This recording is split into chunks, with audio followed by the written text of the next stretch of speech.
Queridos, nós vamos então abrir a palavra de Deus no livro de Êxodo, capítulo 33. Êxodo, capítulo 33.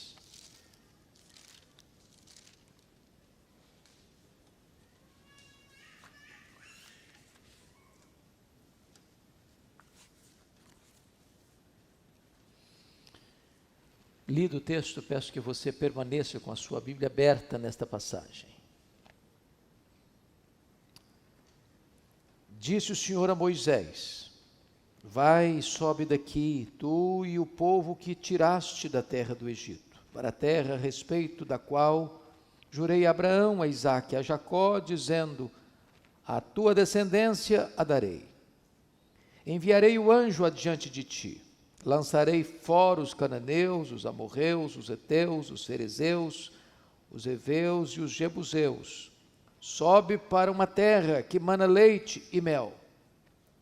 Eu não subirei no meio de ti, porque és povo de dura cerviz, para que te não consuma eu no caminho. Ouvindo o povo estas más notícias, se a prantear, e nenhum deles vestiu seus atavios. Porquanto o Senhor tinha dito a Moisés: dize aos filhos de Israel: és povo de dura cerviz. Se por um momento eu subir no meio de ti, te consumirei. Tira, pois, de ti os atavios, para que eu saiba o que te hei de fazer. Então os filhos de Israel tiraram de si os seus atavios, desde o monte Horebe em diante. Ora, Moisés costumava tomar a tenda e armá-la para si fora, bem longe do arraial. Ele chamava a tenda da congregação. Todo aquele que buscava o Senhor e saía à tenda da congregação, que estava fora do arraial. Quando Moisés saía para a tenda, fora, todo o povo se erguia, cada um em pé, à porta da sua tenda, e olhavam pelas costas até entrar ele na tenda. Uma vez dentro, Moisés, da tenda, descia a coluna de nuvem e punha-se à porta da tenda, e o Senhor falava com Moisés. Todo o povo via a coluna de nuvem que se detinha à porta da tenda. Todo o povo se levantava, e cada um, à porta da sua tenda, adorava ao Senhor. Falava o Senhor a Moisés face a face, como qualquer fala a seu amigo. Então voltava Moisés para o arraial, porém o moço Josué, seu servidor, filho de Num, não se apartava da tenda. Disse Moisés ao Senhor: tu me dizes, faze subir este povo, porém não me deste saber a quem hás de enviar comigo. Contudo disseste: conheço-te pelo teu nome, também achaste graça aos meus olhos.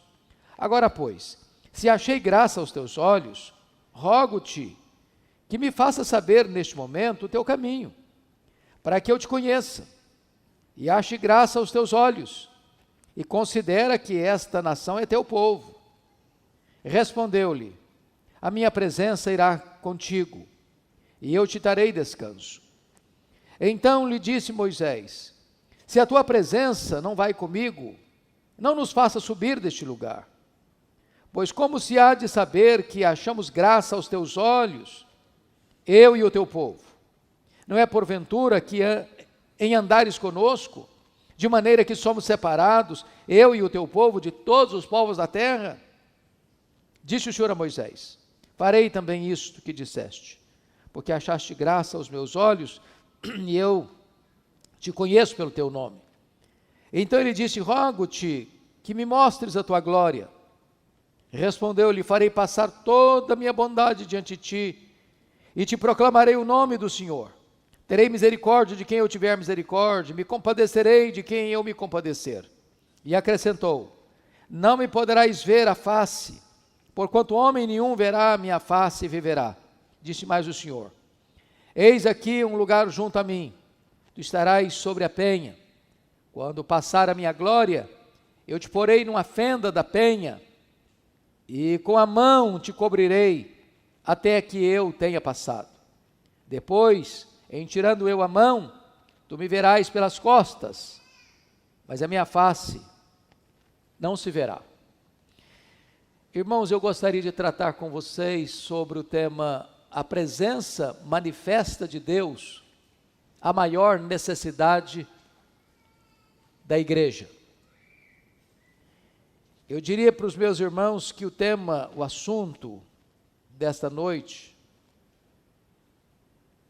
é o tema mais solene que nós poderíamos tratar num culto público. Nenhum outro assunto é mais relevante do que este.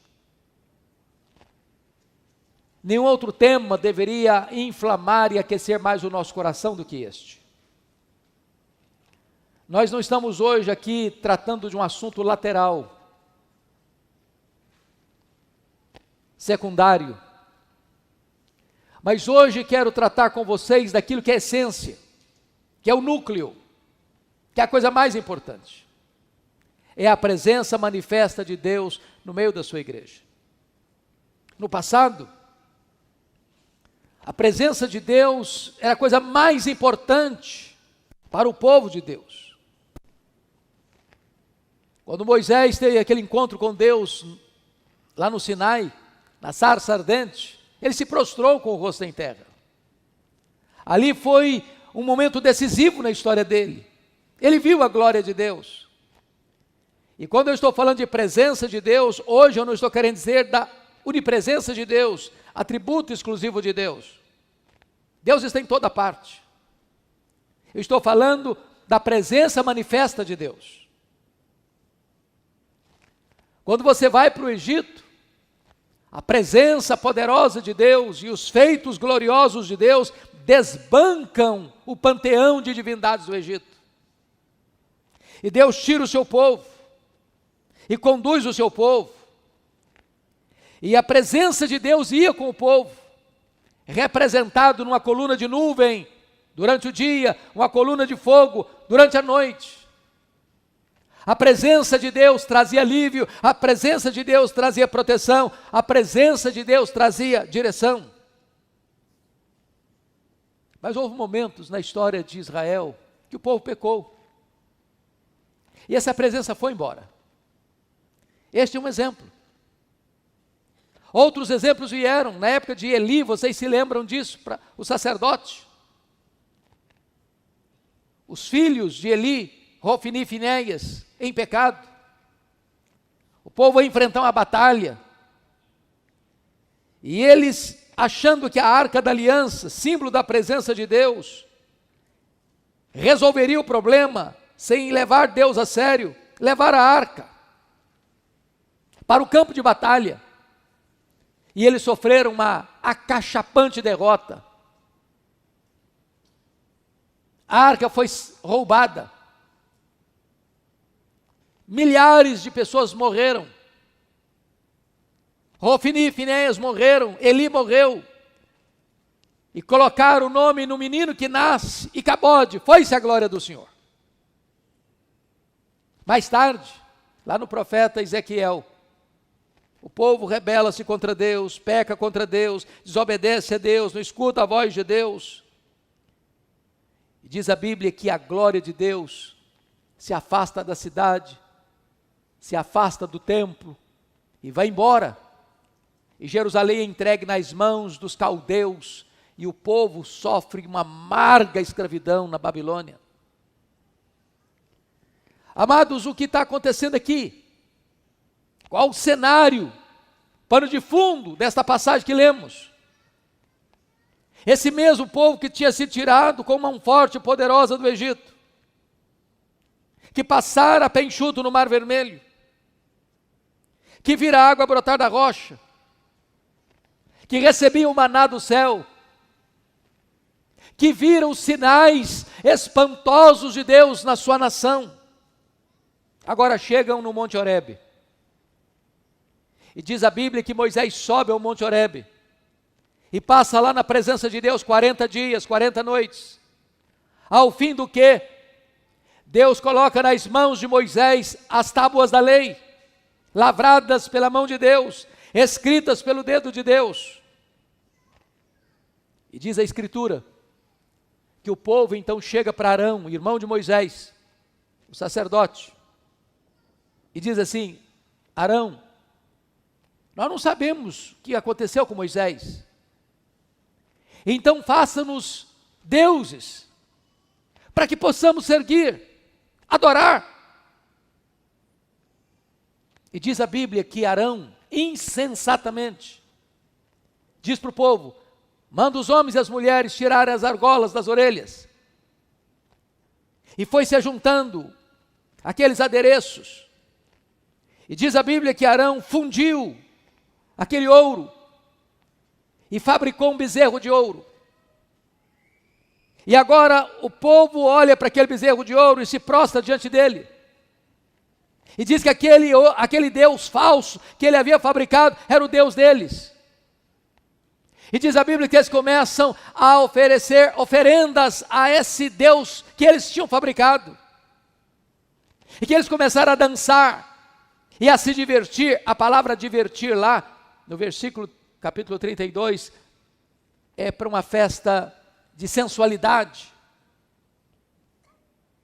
de extrema corrupção moral. Quando este povo está nessa situação, Deus diz para Moisés: Moisés, desce depressa, porque o teu povo cedo se corrompeu.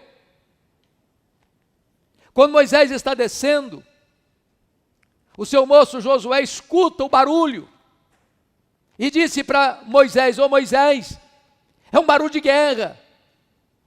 Moisés disse: não, Josué, esse barulho não é o barulho nem dos vencidos, nem dos vencedores.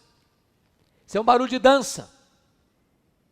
Quando Moisés vem e vê, o povo estava dançando freneticamente, com toda a sua volúpia,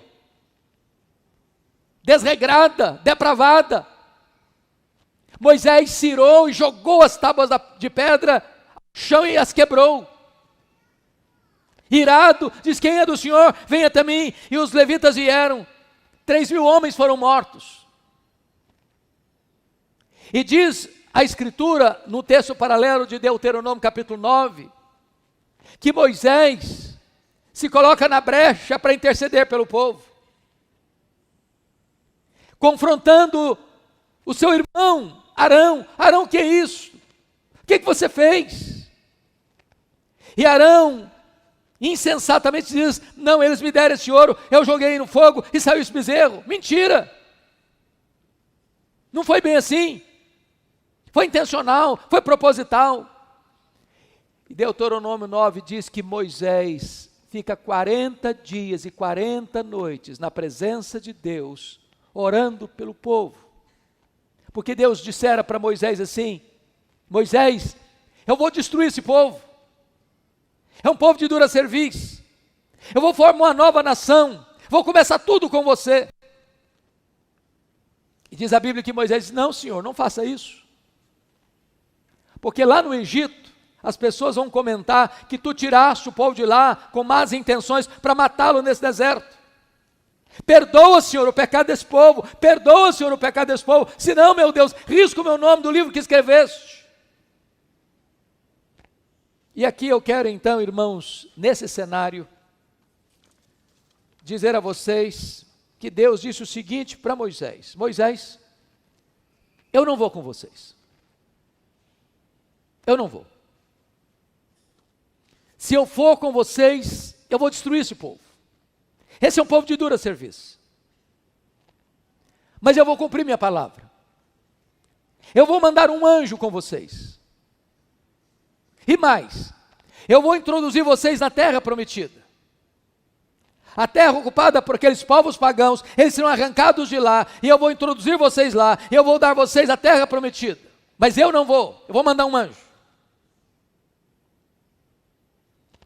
E Moisés disse para Deus: Senhor, se tu não fores conosco, não nos faça subir.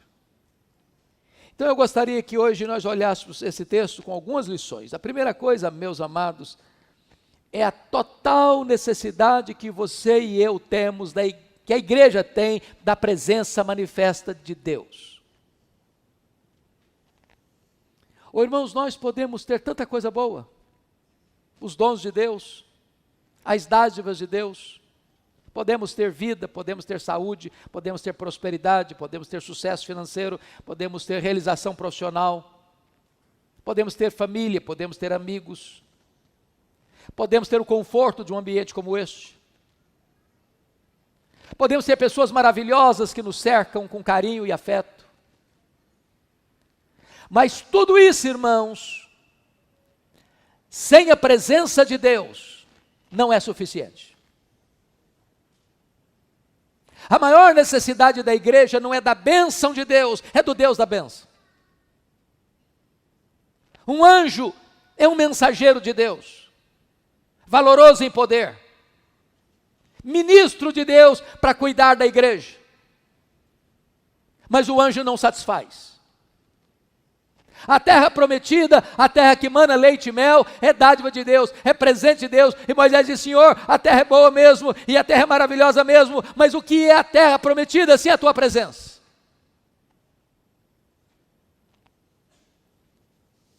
Gostaria que você pudesse perceber uma coisa no texto: o pecado afasta a presença de Deus do meio do seu povo. Confira comigo, por gentileza, no capítulo 32.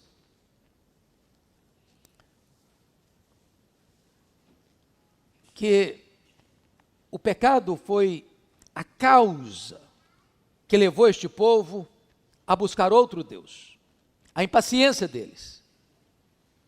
Porque está escrito no versículo 1 que, vendo o povo que Moisés tardava em descer do monte, acercou-se de Arão e lhe disse: levanta-te, faze-nos deuses que vão diante de nós.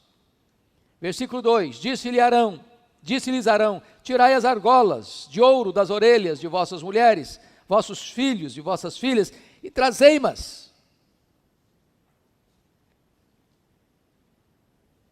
Versículo 3, então todo o povo tirou das orelhas as argolas e as trouxe a Arão. Este, recebendo-as das suas mãos, trabalhou o ouro com buril e fez dele um bezerro fundido. Então disseram: são estes, ó Israel, os teus deuses, que te tiraram da terra do Egito. Verso 5, Arão, vendo isso, edificou um altar diante dele, apregoando, disse: amanhã será festa ao Senhor. Preste atenção, Senhor no maiúsculo. É o sincretismo religioso, é a mistura do profano com o sagrado, é a corrupção do culto divino, é misturar idolatria com adoração. Versículo 5, amanhã Arão, vendo isso, edificou um altar diante dele e apregoando, disse: amanhã será festa ao Senhor. No dia seguinte, madrugaram, ofereceram holocaustos, trouxeram ofertas pacíficas, coisa que se fazia só para Deus.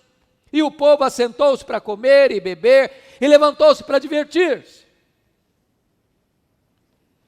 Preste atenção, irmãos, que a impaciência desse povo levou esse povo a esse pecado, de transicionar do culto em espírito e em verdade para um culto pagão, ou semi-pagão.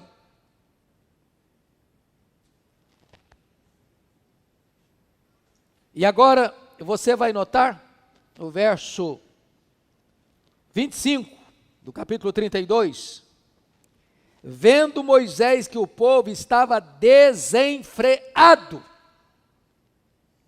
O pecado vai levando o homem aos excessos. Um abismo chama outro abismo. Verso 22, está escrito: tu sabes que o povo é propenso para o mal.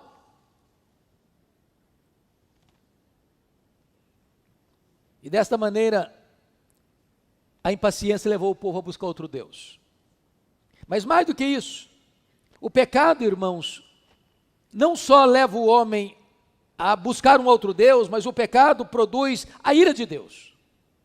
Porque você pode notar comigo no 32, versículo 7 em diante, até o versículo 10, o seguinte: então disse o Senhor a Moisés: vai, desce, porque o teu povo que fizeste sair do Egito se corrompeu e depressa se desviou do caminho que lhe havia ordenado. Fez para si um bezerro fundido e o adorou e lhe sacrificou. e diz: esses são, ó Israel, os teus deuses que te tiraram da terra do Egito. Disse mais o Senhor a Moisés: tenho visto este povo, e eis que é povo de dura cerviz. Agora, pois, deixa-me para que se acenda contra eles o meu furor, e eu os consuma, e de ti farei uma outra nação. O que está acontecendo aqui? O pecado afastou Deus desse povo. A nuvem, que era o símbolo da presença de Deus, foi embora do acampamento. Não estava mais lá. Aqui tem um ponto, irmãos, que eu preciso que vocês percebam comigo. A segurança da igreja é a presença de Deus conosco. Mas se Deus se apartar, a igreja é vulnerável demais. Você e eu sabemos de cor Romanos 8:31, não sabemos? Poderemos citar aqui de cor, vamos juntos? Se Deus é por nós, quem será contra nós? Vamos fazer essa pergunta invertida. Se Deus for contra nós, quem será por nós? Vocês se lembram de Josué, lá no capítulo 7 do seu livro? Quando Israel sofreu aquela amarga derrota nas mãos da pequena cidade de Ai, e Deus disse para Josué: eu não serei convosco, enquanto o pecado não for removido, e não podereis resistir os vossos inimigos.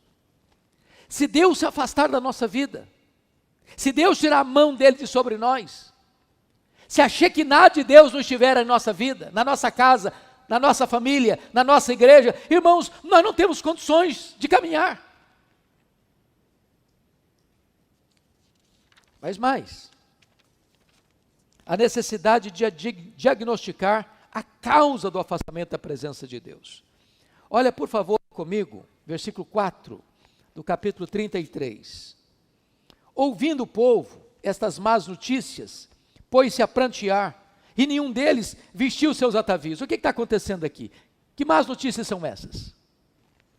As más notícias de que Deus não iria mais com o povo. As más notícias de que Deus mandaria um anjo, enviaria para a terra prometida, mas Deus não iria mais. É necessário perguntar a Deus: o que é que aconteceu para que a tua glória, para que a tua nuvem, para que a tua presença se retire de nós? Onde foi o ponto que nós falhamos? É preciso voltar a esse ponto. Não adianta seguir sem reflexão. Aqui está o ponto importantíssimo. Os filhos de Israel se arrependeram. Diz o versículo 4, que eles se puseram a prantear. O pecado precisa levar a você e a mim ao choro do arrependimento. É a presença manifesta de Deus. Pode ter a bênção, pode ter a promessa, pode ter anjo, pode ter garantia, pode ter segurança, pode ter proteção, pode ter vitória, pode ter conquista, mas não é isso. É a presença manifesta de Deus.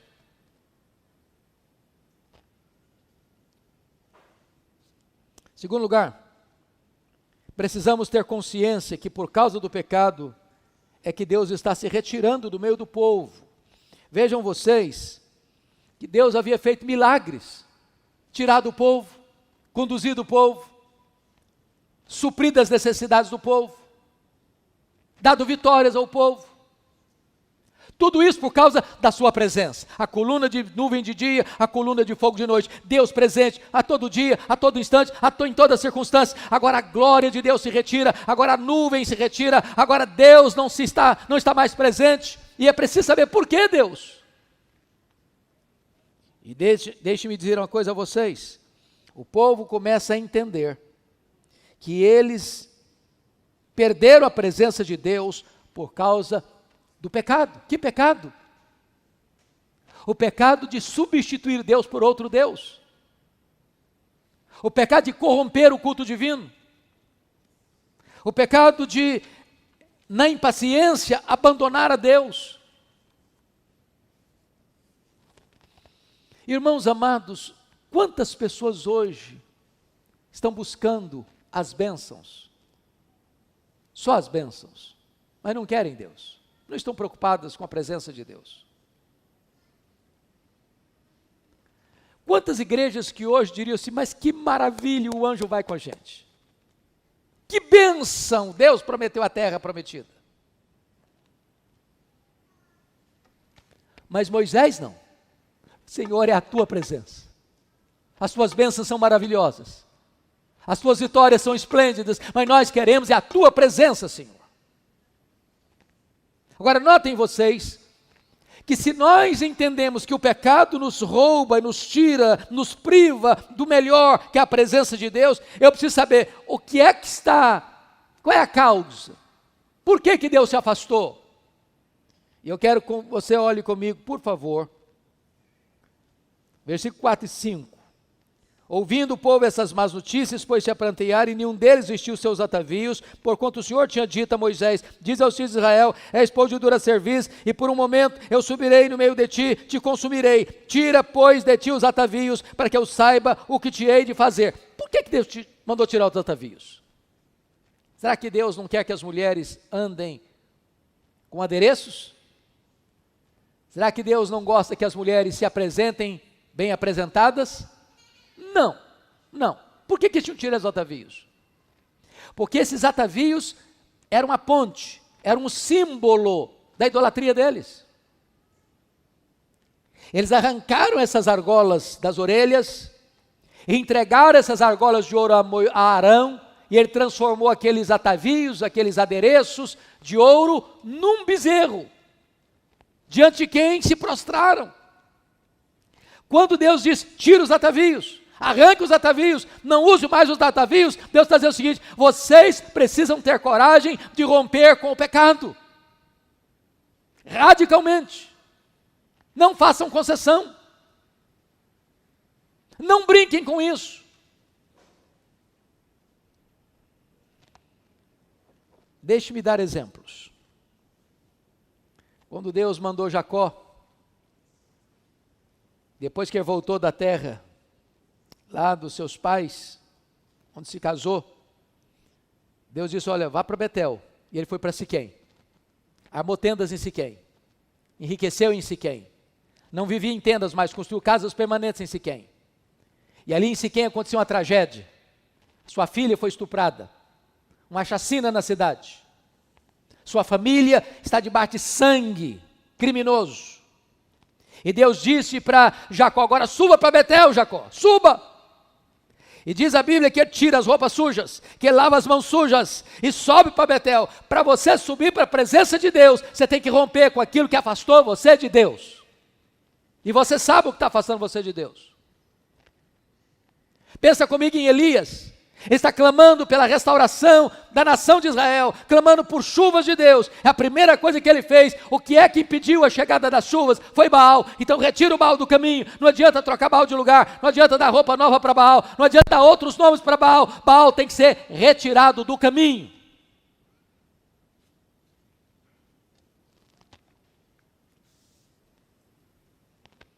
Deixe-me contar uma ilustração a vocês, alguns aqui mais antigos já ouviram. Talvez ouviram, não me lembro. Isso faz muito tempo.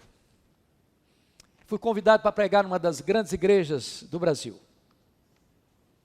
Era um trabalho de juventude. Me deram um tema para pregar, o que eu, confesso, tenho muita dificuldade quando alguém me convida para pregar e me dá tema. Eu não consigo trabalhar tema. Eu gosto de expor um texto. Mas naquele dia eu atendi o desejo daquela igreja e fiz isso. O assunto era santificação. Quando eu terminei de pregar, para minha surpresa, um grupo de jovens da igreja me puxou pelo braço, me levou para uma sala. E um jovem, petulantemente, botou o dedo no meu nariz. Disse, o senhor é um homem petulante, o senhor é um homem retrógrado, o senhor é um homem desatualizado, o senhor não sabe de nada. O senhor está pensando o quê?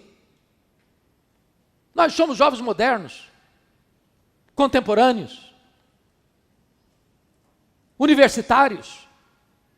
Qual é o problema da gente, no sábado à noite, tomar nossa cervejinha? Ir para uma boate? A juventude passa. Que negócio é esse? Somos alunos da escola dominical, somos filhos de crentes, Também. Eu tomei um susto, porque quase apanhei. Acuado ali naquela sala, eu disse para aqueles jovens: bom, vocês me convidaram, e eu estou indo embora, mas eu preciso lhes dizer duas coisas, antes de ir embora. A primeira coisa que eu quero lhes dizer é 1 Coríntios 10, 31. Portanto, quer comais, quer bebais, quer façais qualquer outra coisa, fazei tudo para a glória de Deus. Eu disse então a eles: se vocês quiserem ir para a boate, encher a cara para a glória de Deus, pode ir, se é para a glória de Deus. Se conseguirem fazer para a glória de Deus, vai em frente. Eu duvido que consigam. Segundo texto que eu quero dizer para vocês, Colossenses 3,17. E tudo que fizerdes, seja em palavra, seja em ação, fazer em nome do Senhor Jesus, dando por isso graças a Deus Pai. Então, quando vocês forem para a boate agora, para encher a cara, você tem que ser o seguinte: estou indo em nome de Jesus e glória a Deus, porque eu estou aqui enchendo a cara. Se conseguirem, vão em frente. E até logo. Fui embora. Quer dizer, vim embora. Já era pastor aqui. O que eu nunca podia imaginar, jamais, é que uns 10 anos depois, a mesma igreja me convidasse para pregar, e eu tive a loucura de aceitar o convite. Quando eu chego, uma senhora me aborda na porta da igreja e me faz uma pergunta que você nunca deve fazer a um pastor. Ela me perguntou assim: o senhor se lembra de mim? Essa pergunta é horrível. Constrange a gente. Eu olhei para ela, tornei a olhar, olhei de novo, falei: só me perdoe, mas não estou lembrado. Ela me disse: eu sou a mãe do rapaz que botou o dedo no seu nariz. Falei: pronto, não apanhei da primeira, vou apanhar na segunda. Eu disse: mas o que aconteceu com seu filho? Ela me disse: pastor Hernandes, aquele dia que o senhor confrontou meu filho, foi um divisor de águas na história dele. Meu filho se arrependeu. Meu filho mudou a sua vida. Jesus transformou a vida dele. Meu filho é um líder na igreja hoje, um homem cheio do Espírito Santo de Deus. É preciso saber onde houve o problema e romper com esse pecado, se você quer de volta a presença de Deus. Agora preste atenção: nada pode substituir a presença de Deus no meio da igreja. Confira comigo, por favor, o verso 2. Olha o que Deus está prometendo: enviarei o anjo diante de ti, lançarei fora os cananeus, os amorreus, os heteus, os ferezeus, os heveus, os jebuseus. Só nota de rodapé aqui, nota de rodapé. Você já parou para perguntar por que Deus não expulsou esses povos de Canaã, quando Deus prometeu essa terra para Abraão? Você já perguntou por que Deus esperou 400 anos para dar essa terra para o povo? Leia, por favor, as Escrituras. Você vai notar em Gênesis 15, que Deus estava esperando que a medida da iniquidade desses povos que habitavam aquela terra transbordasse. Chegou um momento em que esse povo foi pecando contra Deus, pecando contra Deus, pecando contra Deus, pecando contra Deus, pecando contra Deus, que o cálice transbordou. E Deus está prometendo duas coisas: vá, Moisés, o meu anjo virá. O meu anjo irá. Eu enviarei o anjo diante de ti. E eu darei vitória. Mas quanto de poder tem um anjo? A Bíblia diz que um anjo só, quando Jerusalém foi cercada pelos assírios, um anjo só matou 185 mil soldados. Significa, tem proteção e tem vitória. Mas Moisés disse: não, Senhor, nós não queremos nem só proteção, nem só vitória, nós queremos a tua presença. É a tua presença. Agora, como buscar de volta essa presença de Deus? Por favor, preste atenção nisso. Olha comigo, versículo 7, 33:7. Ora, Moisés costumava tomar a tenda e armá-la para si fora, bem longe do arraial. Ele chamava a tenda da congregação. Todo aquele que buscava o Senhor saía à tenda da congregação que estava fora do arraial. Primeira coisa, irmãos, se a igreja constata que a presença manifesta de Deus não está aqui, é preciso fazer alguma coisa. Porque às vezes nós fazemos declarações, Deus está aqui. E a pessoa olha e diz, cadê? Como? Estou vendo nada. Irmãos, quando Deus está presente, com a sua presença manifesta, isso é notório.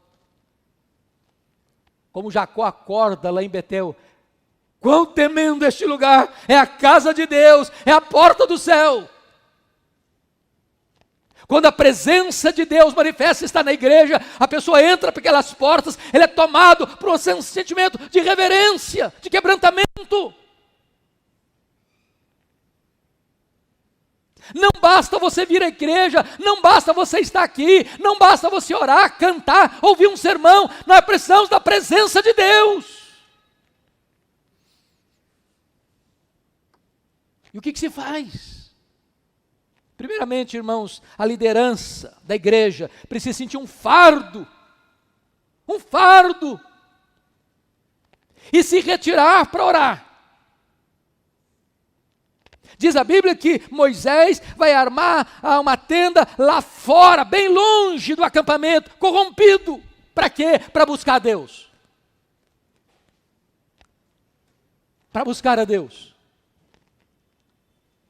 E sabe quantos dias ele esteve ali na presença de Deus, pelo povo? Ó Senhor, perdoa o povo. Ó Senhor, volta com a tua presença. Ó Senhor, volta com a tua presença. Ó Senhor, volta com a tua presença. Ó Senhor, não desiste de nós. 40 dias, 40 noites. Está lá em Deuteronômio capítulo 9. Leia a história dos avivamentos. E vocês verão que sempre que houve uma aridez na igreja, uma secura na igreja, tem prosperidade, tem vitória, tem bênção, tem cuidado de Deus, mas a presença de Deus, você não é sentida mais. Alguém pagou um preço. Alguém sentiu um fardo. Foi assim com John Knox na Escócia. Foi assim com Evan Roberts, no país de Gales. Foi assim com o Clube Santo na Inglaterra. Foi assim com Jonathan Goforth na China. Foi assim com Robert McCain no século XIX na Escócia. Sempre que a liderança percebe isso, ela se retira para buscar a Deus em oração. Mas mais, olha comigo, não basta apenas deixar o pecado. É preciso ansiar ardentemente pela presença de Deus. Veja comigo versos 7 e 8. Já lemos o 7, vamos ler o 8. Quando Moisés saía para a tenda fora, todo o povo se erguia, cada um em pé, à porta da sua tenda, e olhava pelas costas até Moisés entrar na tenda.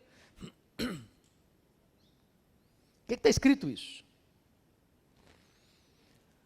O povo seguirá a sua liderança. Quem abriu o caminho foi Moisés. Não foi todo o povo, não se espera unanimidade, mas quando o povo viu Moisés armando a tenda, fora do arraial, como costumava fazer, outras pessoas foram também para a tenda, para buscar a Deus, para orar a Deus. Irmãos amados, nós precisamos, desesperadamente, da presença manifesta de Deus.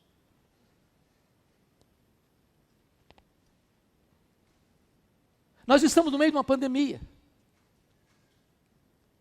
E eu acho que nunca, eu com 63 anos, eu nunca vi um tempo tão oportuno para a igreja crescer como nesse. Nunca vi. Nunca vi. Hoje, cerca de 50% das pessoas que estão entrando nos templos evangélicos são visitantes. O que significa isso? Que o povo está desesperado, que o povo está querendo. Eu preguei sábado passado, na igreja de um grande irmão, de um grande amigo, lá em São Paulo. Prego todo ano lá, várias vezes. Aquele irmão saiu de 890 membros nessa pandemia para 1.918 membros.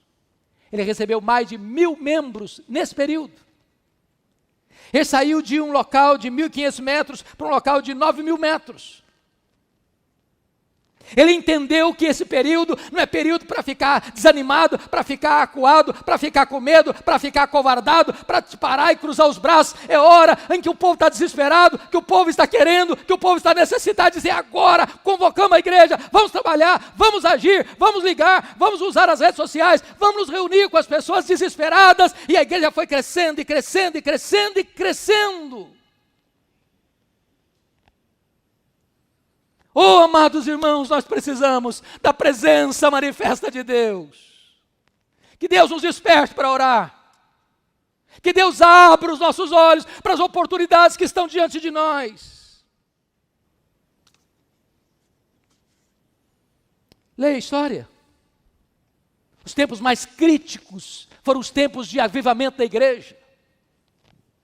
O que aconteceu com Ludwig van Zinzendorf no dia 13 de dezembro de 1727, 11 horas da manhã, sentindo um fardo do povo, começa a orar e desencadeia uma reunião de 100 anos de oração, trazendo avivamento e movimento missionário na Alemanha.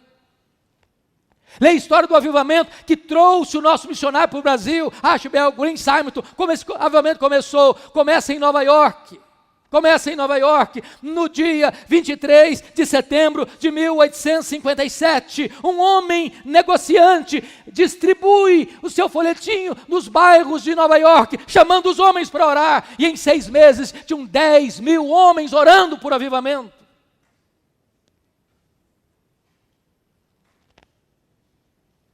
Como é que Moisés orava?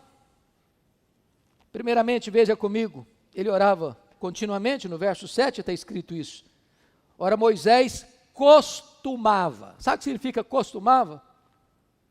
Orava hoje, orava amanhã, orava depois de amanhã. Continuamente. Como é que ele orava? Ele orava desejando a intimidade com Deus. É Deus. Senhor, não é, me dá prosperidade, me dá emprego, me dá saúde, me dá isso, me dá aquilo, oh Deus, me dá mais aquilo, me dá mais aquilo outro, me dá mais aquilo outro. Não, não, não, não, não. Senhor, é a tua presença, é a tua presença, é a tua presença, é a tua presença, que quando Deus vem, o pacote todo vem no lado.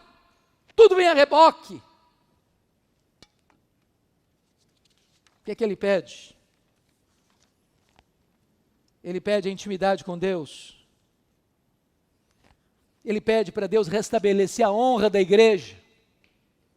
Versículo 13, eu acho isso belíssimo.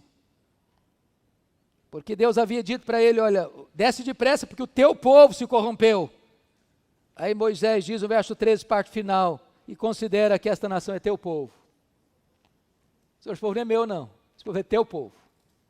É a tua glória, é a tua honra. É a tua reputação, Senhor. Agora, nota uma coisa interessante. Veja comigo o versículo 11. 33, 11.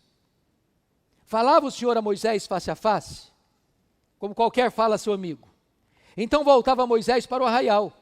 Porém, o moço Josué, seu servidor, filho de Num, não se apartava da tenda. O que significa isso? Moisés ia para a tenda orar, e orava, costumeiramente. Mas havia um momento que Moisés tinha que voltar para o povo, para tratar dos negócios do povo, para resolver os problemas do povo. Mas Moisés diz, fica aí Josué, não se afaste daí não, Josué, pode ter mais de Deus, pode ter mais de Deus, pode ter mais de Deus, e nós queremos tudo quanto Deus tem para nós, Josué. Deus tem mais para nós, irmãos.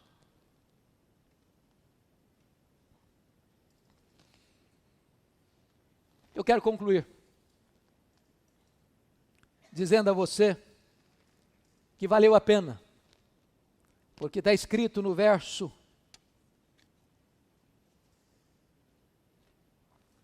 de número 9,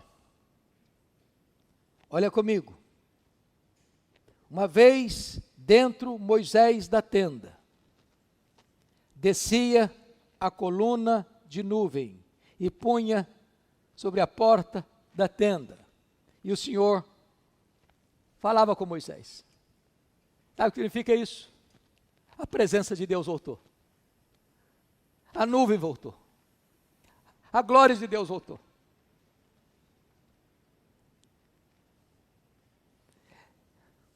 Esta é a necessidade desta igreja, irmãos. É que a nuvem da presença de Deus venha sobre nós. É que a presença manifesta de Deus nos cubra. E o que é que isso vai acontecer? Confira comigo o versículo 10. Quando a presença de Deus volta, todo o povo via a coluna de nuvem que se detinha à porta da tenda, todo o povo se levantava, cada um à porta da sua tenda e adorava o Senhor. Sabe o que significa isso? Quando a presença de Deus vem no meio do seu povo, lá na família, lá no lar, lá na sua casa, a adoração é verdadeira. Você adora a Deus lá, sua casa se transforma num altar de adoração a Deus. E eu quero dizer para você que a oração é o instrumento que Deus usa para mudar as coisas. Porque se você notar comigo, por gentileza, versículo 2, Deus disse, eu enviarei um anjo. E Deus diz no verso 3, eu não subirei no meio de ti. Mas veja a resposta da oração no verso 14. Respondeu-lhe, a minha presença irá contigo e eu te darei descanso. Quando o povo de Deus ora, Deus reverte a situação. Deus muda a situação.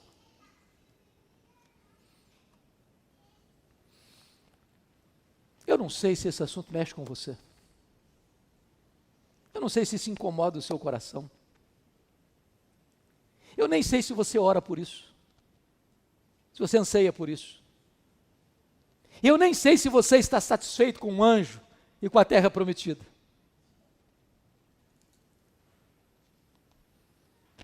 Mas a minha oração nesta noite é que Deus levante aqui homens e mulheres que sintam esse fardo. Deus, nós queremos a Tua presença. Nós precisamos da Tua presença. Se Tu não fores conosco, não nos faça subir daqui, Senhor.